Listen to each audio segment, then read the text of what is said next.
Imagine if someone followed you around all day, criticizing your every move, pointing out your flaws, and doubting your abilities. How long would it take before you've had enough? The truth is, for many of us, that voice, it's our own. I used to have a bad habit of saying some pretty awful things to myself. I would criticize myself in ways that I would never dream of saying to someone else, let alone a team member or a friend. And the funny thing is, I never even realized how much damage it was doing. One day, several years ago, I was going through some old pictures. And let me show you one. This is me at 7 years old, a curious, hopeful kid who still had the whole world ahead of him. And he had one heck of a snazzy Star Wars shirt.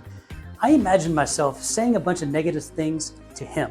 I imagined myself telling this little boy that he wasn't good enough, or that he wasn't smart enough, or that he would never succeed. When I reflected on that, it really made me feel pretty awful. And that made a big impact on me. So from that moment on, whenever I'd catch myself being overly critical, I'd think of the 7-year-old version of myself and I'd ask, would I say this to him?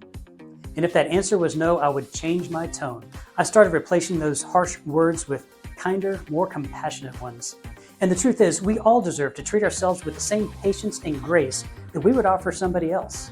So if you're struggling with your own inner critic, try this. Think of yourself as your 7-year-old version. Would you say those hurtful things to that child? If not, then it might be time to change the way that you speak to yourself. Trust me, it can transform the way you see yourself and the world around you. Thanks for watching.